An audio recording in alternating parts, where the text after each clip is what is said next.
아주 많이 이루어진 이스라엘과 영국 사례를 좀 살펴보면서 얘기를 나눠보겠습니다. 확대해서. 이스라엘은 이제 백신을 맞지 않은 사람까지 마스크를 벗게 하는 그런 방역 조치를 시행 중입니다. 그러니까 뭐 이제는 자유롭게 좀 다닐 수가 있는 거죠.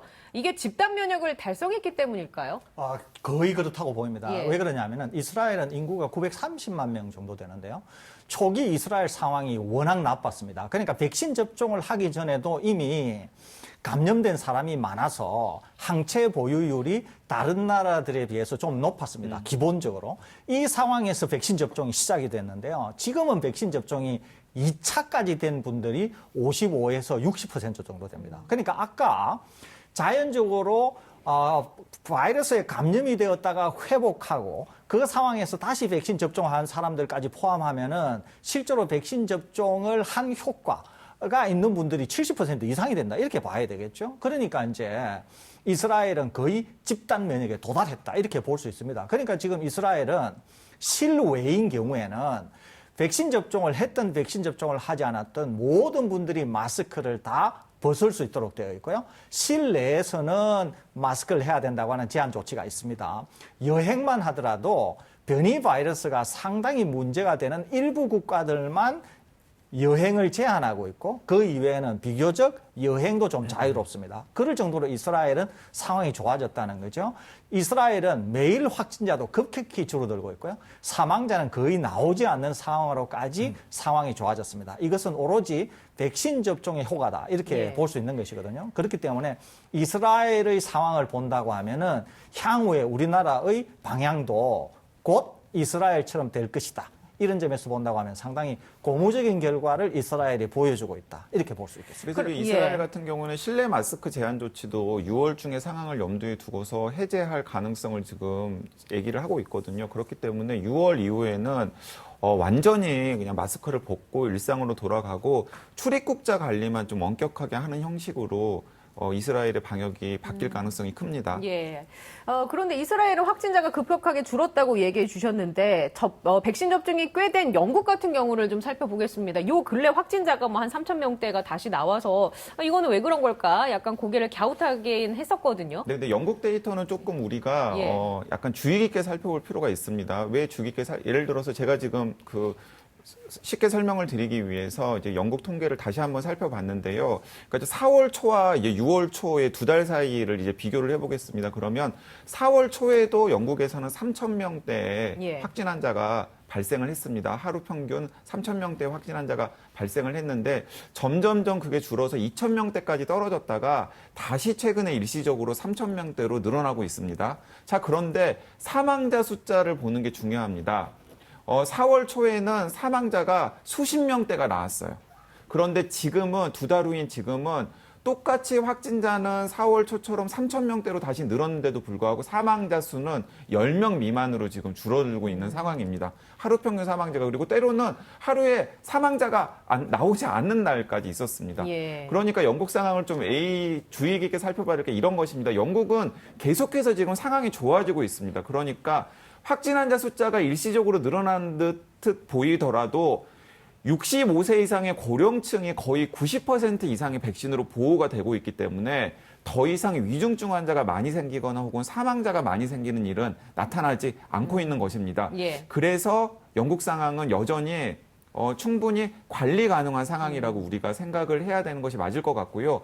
또 이제 더 깊이 들어가 보면 그렇다면 지금 2,000명대까지 줄었다가 3,000명 이상으로 하루 확진 환자가 늘어난 이유는 무엇일까 따져봤더니 젊은 사람들 중에서 백신 안 맞은 사람들이 서로 상호 접촉하면서 지금 계속해서 바이러스를 전파하고 있는 것이고 그들 때문에 지금 확진 환자 숫자가 늘어난 것입니다. 그러니까 이스라엘 상황과 영국 상황을 같이 묶어가지고 생각을 해보면은 우리 한국이 어떤 방향으로 가야 될지의 그림이 좀 그려지는 거죠. 일단 저희가 프로그램에서 몇 번 얘기를 드렸잖아요. 백신 접종이 충분하게 이루어지면 확진자 수가 좀 나와도 상관없다. 이게 영국 사례랑 좀 맞아떨어지는 것 같습니다. 맞아떨어집니다. 일단 사망자는 안 나오고 있으니까요. 그런데 이스라엘처럼 정말 코로나 종식까지 선언하기 위해서는 젊은 사람들까지도 백신 접종에 적극적으로 임해야 이제 완벽하게 백신을 통한 방역이 성공할 수가 있다는 것이죠. 예, 영국이 상황이 나쁘지는 않습니다. 확진자 수는 다소 나온다고 하더라도 저희들 방송에서 여러 번 말씀드렸죠.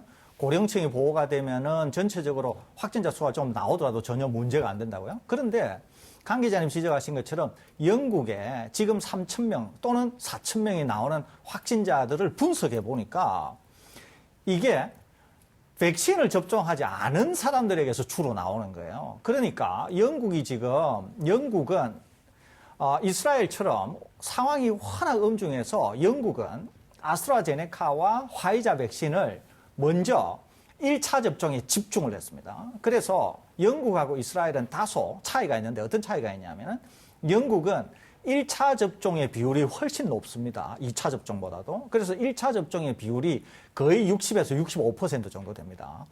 그러는데 이 중에서도 접종을 안 한 젊은 층이 꽤 있었다는 거죠. 그러니까 지금 영국에서 확진 양상은 주로 백신을 접종하고 있지 않으신 분들에게서 주로 나오고 있다는 겁니다. 또 하나는 1차 접종도 충분히 보호 효과가 있습니다만은 더 좋은 것은 2차 접종까지 하면은 더 좋다고 하는 건 다 압니다. 그런데 영국은 아까 말씀드린 것처럼 초기 상황이 워낙 나빠서 우선은 먼저 1차 접종으로 틀어막고 여유를 좀 가진 다음에 2차 접종을 하려고 했는데 이번에 상황이 나빠지면서 영국 정부가 어떤 태도로 바뀌었느냐 하면은 2차 접종도 1차 접종처럼 속도감 있게 해야 되겠다라고 하는 결정을 내리고 지금 영국은 2차 접종에도 적극적으로 속도를 붙이고 있는 상황입니다. 그런 점에서 본다고 하면은 이스라엘이 상당히 잘했다는 거고 우리도 지금 이스라엘과 같은 방향으로 접종을 하고 있기 때문에 그런 점에서 본다고 하면 우리나라 상황도 영국 상황으로 가기보다는 이스라엘 상황처럼 갈 가능성이 있다. 이렇게 점쳐볼 수 있을 것으로 저도 그렇게 생각을 하는데요. 이제 왜냐하면 우리나라는 기본적으로 방역 상황이 좋은 상태에서 지금 백신 접종을 하고 있잖아요.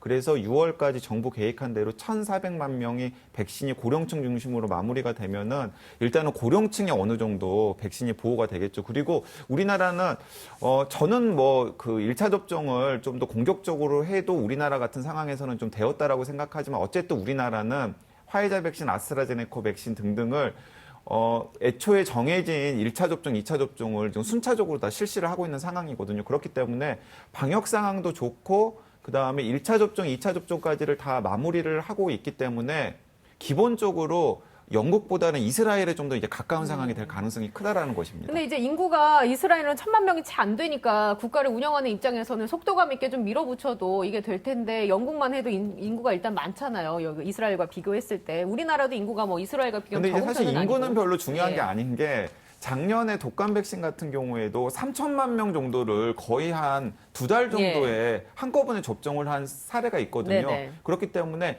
백신 물량이 충분하고 시민들이 백신을 적극적으로 접종하겠다라고 하는 의지만 있다 그러면 우리나라도 제가 생각하기에는 이 정도 속도라면 8월 이전에 3천만 명 이상이 충분히 백신 접종이 마무리할 수 있으리라고 생각합니다. 우리나라에서 볼 거는 크게 세 가지가 있다고 보는데요. 하나는 우리나라는 처음의 우려와는 달리 백신이 순차적으로 계속 잘 들어오고 있다고 하는 게 하나가 있습니다.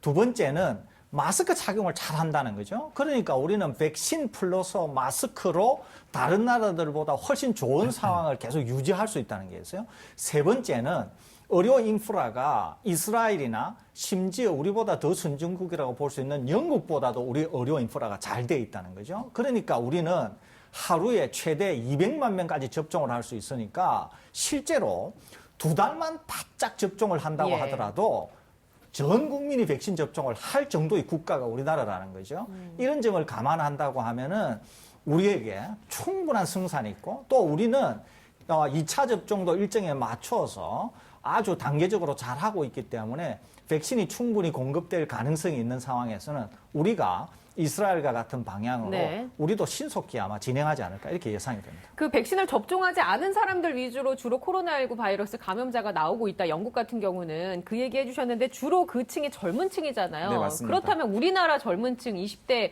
백신 참여 적극적으로 할까요? 이 부분은 한번 좀 살펴봐야 되지 않을까요? 자, 그래서 지금 방역 당국은 20대, 30대 30대 백신 접종을 어떻게 높일 수 있을지를 좀 적극적으로 고민을 해야 될 거라고 생각을 합니다. 근데 저는 얀센 백신을 30대 남성들에게 선착순으로 접종하게 하는 것은 굉장히 유효한 시도였다라는 생각이 듭니다. 예. 이렇게 그런 식의 시도라든지 아니면 저는 이제 계속해서 이야기를 하고 있는데 접종 혜택과 관련해서 현금과 관련된 접종 혜택을 뭐 복권식으로 예. 지급을 한다든지 아니면 그러니까 젊은 사람들이 백신에 관심을 가지고 백신 접종을 약간 유행처럼 여기게 되는 네. 그래서 내가 약간 트렌디한 유행에 편승하기 위해서는 백신 접종을 꼭 해야 된다라는 걸 주는 여러 가지 예. 접종 혜택이 좀 필요하지 않을까 하는 생각이 듭니다. 어차피 고령자는 지금 예약률을 한 80% 정도 넘겼고 이게 순차적으로 진행만 잘 되면 문제가 없는데 이제 관건은 이 젊은 층의 참여를 얼마나 극적으로 드라마틱하게 높일 것이냐.